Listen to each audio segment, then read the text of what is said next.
Welcome back everybody to this afternoon's episode. This time we are looking at house prices again, and we're asking the question, well, why have house prices not collapsed? We talk about a lot in this video. It took me quite a while to do all the research, so there is going to be something in here for you. Again, I think you will learn something, so if you enjoy this, do subscribe. Now we're going to jump in. I'm going to explain this as we go along. So the first thing that I need to discuss is what we spoke about quickly in the last episode, because that is some important context here. Last episode we touched upon the potential for a housing market collapse. Again, I do recommend that you watch that video in full. We spoke about things like house prices being at all-time highs in most areas, and in some areas they are coming very close to all-time highs, so we're seeing very, very high prices for homes. Inflation is at crazy levels, as we can all feel in our pockets right now, and interest rates are low, so people are not making too much on their savings. In addition to this, household debt remains high, and it actually continues to increase, as we'll look at in a moment. So this and other things which we have looked at in the last couple of episodes imply that market conditions are weak, leading some to believe that a crash is ahead. So, a chart that I have here shows us house prices and the increase in prices that we've seen over the last 20 or 30 years.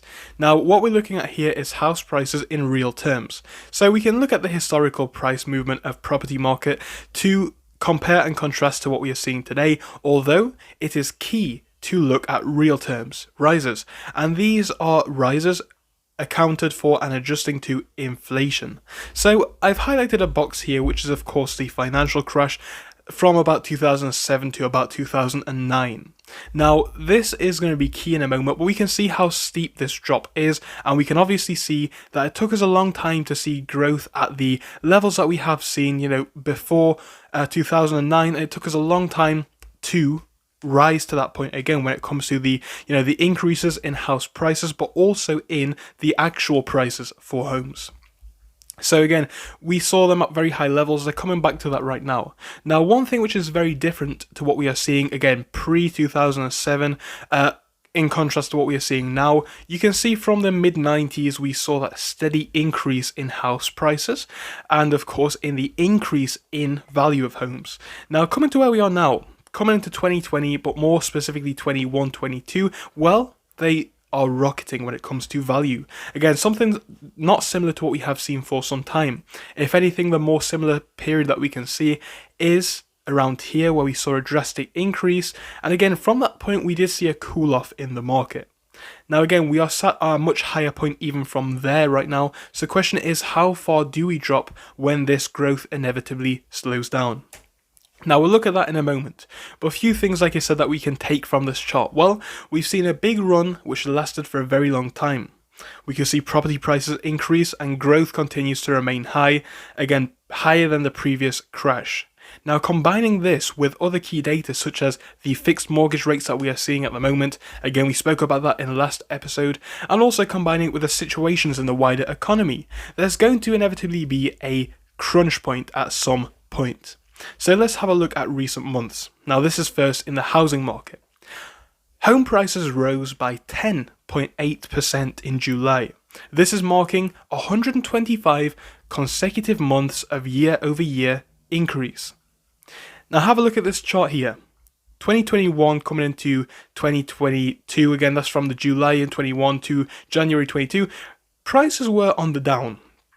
But coming into February onwards, we are seeing this big spike. Again, February from January, massive increase. March even bigger. Still quite large in April. May the same thing, and continuing into June. Now, what's interesting about July, again, whilst prices did continue to rise, we are seeing a slower rate of growth than what we have seen in the past 2 months. So again, the question is now, is this momentum starting to slow down? Again, like I said, the rises are coming into 22, and we've seen this throughout the year, but now they're starting to slow. And the question is, what's going to happen now? Again, coming into what we're going to be seeing for the data in August and in the later months of the year, where do we go? Is this momentum eventually going to stop, and is this the point where we're going to start to see it flipping? I think it is definitely a possibility. And the chart, and the reason why it's so significant, is because of this. Well, this is the S&P performance in the last year. Can you spot any correlation? Again, look at this point here. The dot over here is highlighting December, so you can imagine January we're starting to decline. February, similar thing. Coming into the later months, we're seeing that trend continue. Again, that's the antithesis of what's happening in the housing market. So, as the stock market goes down, the housing market goes up. Or at least that was true for this year. So perhaps that's something which is key to note, because investors could be looking to invest in property as it has seen steep and stable growth, and it is also a great fundamental asset rather than stocks which are perhaps more volatile, more susceptible to declines in the economy, etc., etc. So I think that is very significant.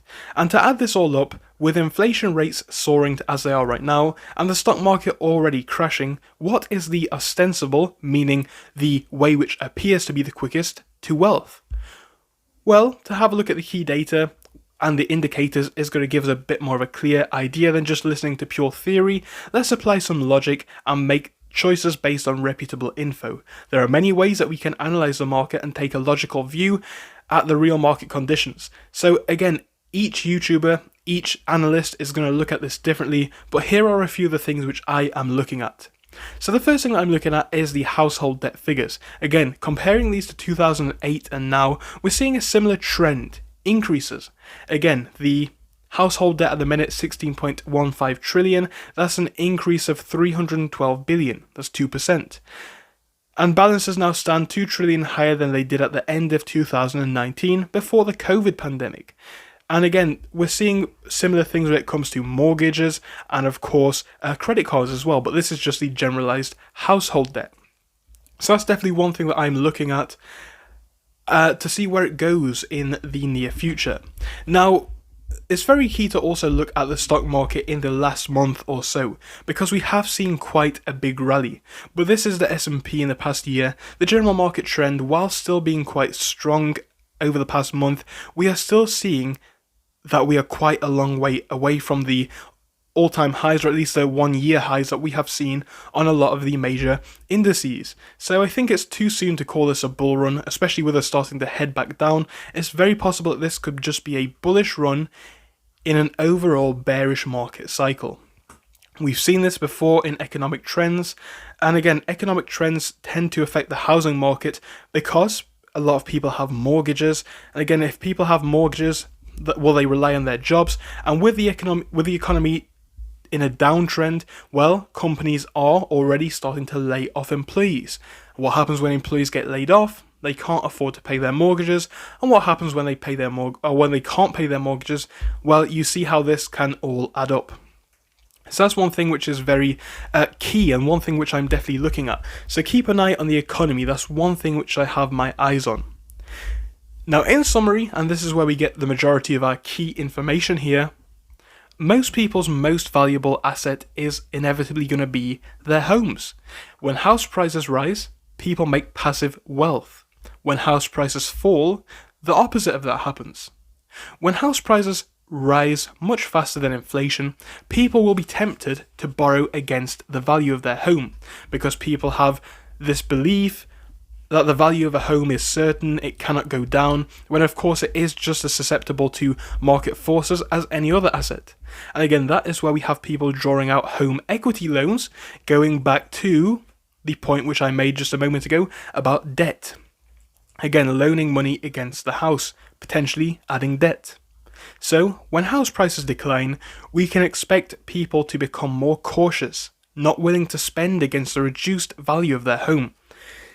Similar to what we are seeing in other markets, we could expect people to become more cautious, again, both whilst in the markets, but also whilst looking to enter the markets.